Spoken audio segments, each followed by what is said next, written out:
దీంట్లో వచ్చేది మనకి చాలా మంది విద్యార్థులు మీ తెలివితేటలు, మీ అసాధారణమైన ప్రతిభా పాఠవాళ్ళని ఉపయోగించుకునేలాగా ఇన్నోవేషన్ హబ్స్ కానీ మీరు ఈ మధ్యన చూశారు. ఒక చిన్నపాటి యాప్ పెడితే కోట్లకు సంపాదించే ఒక ఐడియా, అలాంటి ఐడియాస్ని మీకు ఇవ్వడానికి మీ దగ్గర శక్తి సామర్థ్యత ఉండదు. అలాంటి ఇన్నోవేషన్ హబ్స్, అలాంటి ఇంక్యుబేషన్ సెంటర్స్ని ఏర్పాటు చేశాం. ఎందుకంటే యువత మీరు కోటీశ్వరులు కావాలి, మీ ప్రతిభా పాఠవాళ్ళకి తగ్గ గుర్తింపు ఉండాలి, మీరు అనేక మందికి లక్షలాది మందికి ఉద్యోగ అవకాశాలు కల్పించాలనేదే ఈ ముఖ్య దీని లక్ష్యం.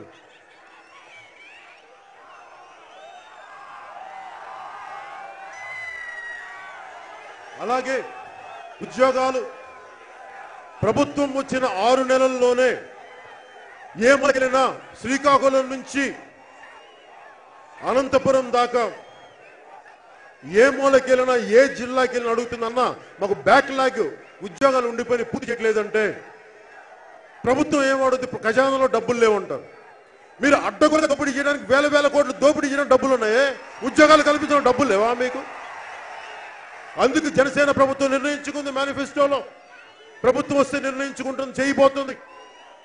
అన్ని బ్యాక్లాగ్ ఉద్యోగాలని దాదాపు 1,00,000 ఉద్యోగాలను ఐడెంటిఫై చేశాం. దీనిని వచ్చిన 6 నెలల్లోనే ఉద్యోగాలు పూర్తి చేస్తాం, అందరికీ ఉద్యోగాలు కల్పిస్తామని చెప్తా ఉన్నాం. మేము కోరుకుంది దాదాపు సంవత్సరానికి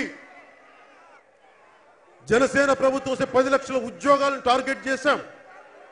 10 లక్షల ఉద్యోగాలని ఆస్పిరేషన్ ఇది, మాకు 10 లక్షల ఉద్యోగాలు క్రియేట్ చేయాలి. ఎందుకంటే ఆకాశానికి ఎలా నక్షత్రాన్ని చేరుకోవాలంటేనే కనీసం భూమండలాన్ని దాటగలం. మేము కోరుకుంటున్న 10 లక్షల ఉద్యోగాలు సంవత్సరానికి సృష్టించగలిగే వ్యవస్థను ఏర్పాటు చేయాలి. దాంట్లో భాగం ముందు 1,00,000 జాబ్స్ ని ప్రభుత్వంలోనే పూర్తి చేస్తాం. అలాగే సర్వీస్ సెక్టార్లో కానీ, పంచాయతీ వ్యవస్థలో కానీ, బ్యాంకింగ్ లో కానీ, నర్సెస్, పారామెడికల్ స్టాఫ్ లో చాలా సర్వీసెస్ వింగ్లు అన్నిటి కలిపి hotels and tourism, IT, entertainment లో దాదాపు 3 లక్షల ఉద్యోగాల్ని సృష్టించడానికి రెడీ అయ్యాం.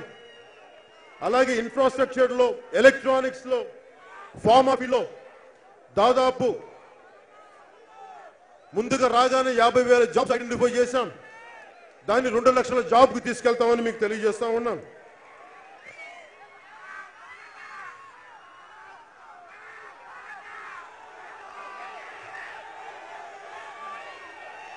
ముఖ్యంగా ఆరోగ్యానికి సంబంధించి బడ్జెట్ ఇప్పుడు రాష్ట్ర ప్రభుత్వం తెలుగుదేశం పార్టీ బడ్జెట్ కంటే కూడా జనసేన ప్రభుత్వం వచ్చే బడ్జెట్ దాదాపు 2 చేస్తాం. హెల్త్ బడ్జెట్ ప్రతి మనిషికి, కులానికి, మతానికి, ప్రాంతానికి, మీరు ఏ స్థాయి వ్యక్తులు, మీరు డబ్బున్న వాళ్ళ లేదో అసలు సంబంధం లేకుండా ప్రతి ఒక్కరికి, ప్రతి కుటుంబానికి 10 లక్షల ఆరోగ్య బీమా పథకాన్ని మేము ముందుకు తీసుకెళ్తా ఉన్నాం. అలాగే దశల వారీగా ప్రైమరీ హెల్త్ సెంటర్స్ ని 30 పడకల హాస్పిటల్స్ గా మారుస్తాం. ప్రతి మండలానికి మొబైల్ డయాగ్నోస్టిక్ సెంటర్స్ ని ఏర్పాటు చేస్తాం.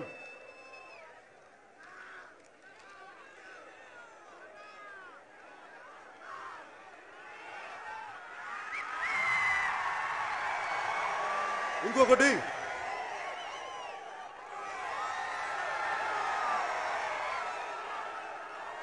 ఏ మూలకెళ్ళినా నేను గ్లాస్ సింబల్ ఎందుకు పెట్టానంటే, టీ గ్లాస్ సింబల్ నేను కోరుకోలే. నాకు చిన్నప్పటి నుంచి ఆ టీలో, ఆ గ్లాస్లో టీ తాగాలని ఇష్టం. నాకు మా అమ్మ తెగ తిట్టేది. వెళ్ళి పని పాట లేకుండా వెళ్ళి కాఫీ టీలో కూర్చుంటానని నాకు ఆ కోరిక ఉండిపోయింది చిన్నప్పటి నుంచి. అమ్మ భయంతో వెళ్ళకపోయింది. ఏదో సినిమాలో, గబ్బర్ సింగ్ సినిమాలో టీ తాగేవాడు. అదృష్టం ఎలక్షన్ కమిషన్ అదే సింబల్ చూపించింది. అది కావాలని అడిగితే దేవుడి దయ, మీ అందరి ఆశీస్సులో సింబల్ మనకు వచ్చింది. ఎందుకు చెప్తున్నానంటే, నా మనసులో ఎప్పుడు నేను ఏసీ కారులో తిరగనివ్వండి, ఏములో విమానంలో తిరగనివ్వండి, 7 నక్షత్రాల హోటల్లో ఉండనివ్వండి, నా మనసు ఎప్పుడు ఫుట్పాత్ మీద ఉండే చిన్నపాటి వ్యాపారులు, పూల బండ్లు అమ్మేవాళ్ళు, గుడుల దగ్గర పూలు అమ్ముకునే ఆడపడుచులు, కొబ్బరికాయలు అమ్మేవాళ్ళు అందరినీ చూస్తే చిరు వ్యాపారులు నేను ఎలా అండగా నిలబడాలి? ఒకసారి హైకోర్టు ఆర్డర్స్ వీళ్ళందరినీ ఫుట్పాత్లు ఆక్రమించారు, పంపించేయండి అని. నేను అమెరికా వెళ్ళినప్పుడు న్యూయార్క్ లో ఒక చిన్నపాటి హాట్ డాగ్ సెంటర్ అబ్బాయిని అడిగాను. ఆకలిస్తున్నప్పుడు షూటింగ్ లో తీన్మార్ షూటింగ్ లో అతను అడిగితే అన్నాడు, నేను ఇబ్బంది పెడతాను పోలీసులు మా వాళ్ళలాగా అంటే, అబ్బాయి చెప్పాడు, నేను బంగ్లాదేశ్ వాడిని, ఒకే ఒక రోజు నేను వెళ్ళి ఒక సంవత్సరానికి ఒకసారి వెళ్ళి ఒక $100 కడతాను. నేను కార్పొరేషన్కి మెట్రోపాలిటన్కి నేను $100 కడతాను అంతే. నాకు స్లాట్ ఇస్తారు, స్లాట్ పెట్టుకుంటాను. నన్ను ఎవ్వరు ఒక్క పోలీసు వేధించరు. చిరు వ్యాపారాలకి మేనిఫెస్టోలో పెట్టుకుంది ఏ విధంగా నిలబడాలి? ముందుగా చిన్నపాటి తోపుడు బండ్ల వారికి కానీ, మీరు రకరకాలుగా మిమ్మల్ని వ్యాపారులు ఇబ్బంది పెడతా ఉంటారు, మీకు అండగా డబ్బులు మీకు 2000 3000 దొరకు. సో మేము ముఖ్యంగా చిరు వ్యాపారాలకు మేము అనుకుంది, మీరు ఏ విధమైన పూచి ఇవ్వకుండా, ఎలాంటి గ్యారంటీ లేకుండా 5,000 రూపాయలు పావలా వడ్డీతో రుణంతో మీకు రుణ సదుపాయం మేము కలుపు చేస్తాం. ఎందుకంటే మీరు తండల్ బిజినెస్ లో మీరు నష్టపోతా ఉన్నారు. రూపాయి డబ్బులు ఇచ్చి 100 రూపాయలు ఇచ్చి 110 తీసుకునే సంస్కృతి పోవాలి. చిరు వ్యాపారులకు అండగా ఉంటాం. అందుకని మీరు 5,000 కానీ మీరు వెంటనే చెల్లిస్తే అది ఎప్పుడు ఒక రికరింగ్, ఎప్పుడు మీకు వచ్చేలాంటి సదుపాయాన్ని మేము చేస్తా ఉన్నాం చిరు వ్యాపారాలకి. అలాగే మిమ్మల్ని ఏ అధికారులు కానీ,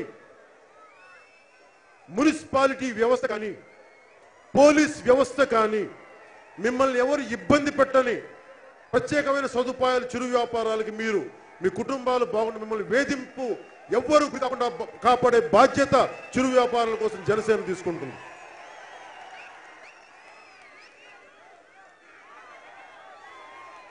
అలాగే ప్రభుత్వ ఉద్యోగుల కోసం మేము కాంట్రిబ్యూటరీ పెన్షన్ స్కీమ్ ని రద్దు చేయడానికి నిర్ణయించుకున్నాం. దానికి తగ్గట్టుగానే మేము అసెంబ్లీలో తీర్మానం ప్రవేశపెట్టి కేంద్ర ప్రభుత్వం పంపిస్తామని తెలియజేసుకున్నాం.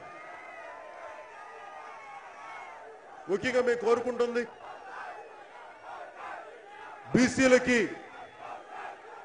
5% రాజకీయ రిజర్వేషన్ ఉండాలని కోరుకుంటున్నాం.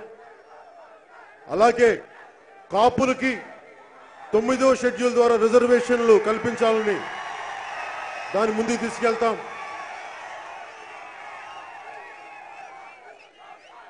ఎస్సీ వర్గీకరణ చాలా సున్నితమైన అంశం. మేము కోరుకుంటుంది, మేము అంబేద్కర్ భావజాలాన్ని గుండెలో నింపుకున్న వాడిని, కాన్ శ్రీరామ్ గారిని ఆశయాల్ని ముందుకు తీసుకెళ్తున్న వాడిని, వెనుకబడిన వర్గాలు ఉన్నత పదవుల్లోకి వెళ్ళాలని కోరుకునే వాళ్ళు.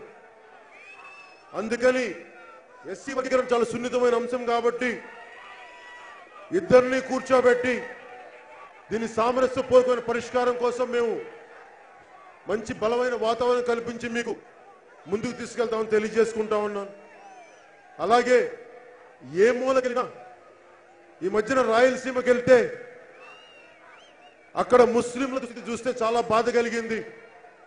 కోస్తా జిల్లాలో ఉన్న ముస్లింల జీవితం మెరుగ్గా ఉంది, కానీ రాయలసీమకి వెళ్తే ఇంతమంది ముఖ్యమంత్రులయ్యే రాయలసీమ నుంచి ముస్లింలను అందరూ వాడుకునే వాళ్ళు తప్ప రాయలసీమలో రాజకీయ లబ్ధి కోసం వాడుకునే వాళ్ళు, కానీ ముస్లింల కోసం ఏ విధంగా చేయట్లేదు.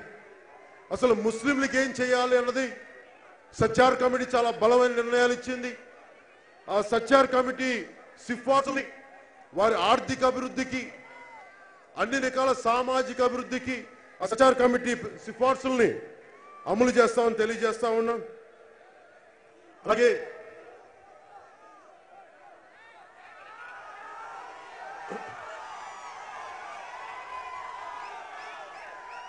చాలా మంది అవసరానికి డబ్బులుండవు. 4 చోట్ల అంటారు కదా, ఏదో జ్యువెలరీ యాడ్ వస్తూ ఉంటుంది, 4 చోట్ల తిరగండి, డబ్బులు ఎవరికి ఊరికే రావండి.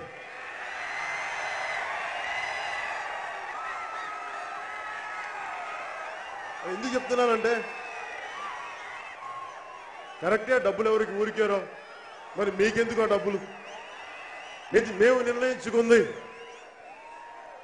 మన భారతదేశం బంగారం తాకట్టు, మన తాళిబొట్టును తాకట్టు పెట్టి చిన్నపాటి సినిమాలు తీసిన, ఉద్యోగాలు, చిన్న వ్యాపారాలు చేసిన కుటుంబాలు నాకు తెలుసు.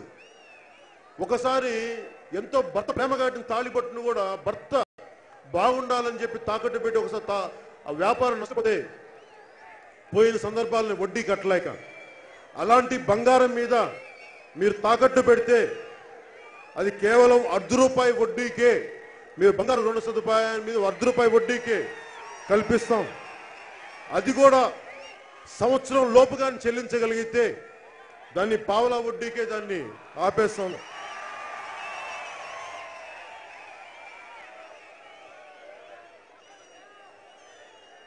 అడుగుతా ఉన్నారు. నేను ఇచ్చాపురం నుంచి యాత్ర ప్రారంభించినప్పుడు గంగమ్మ తల్లికి పూజ చేసి వెళ్ళాను.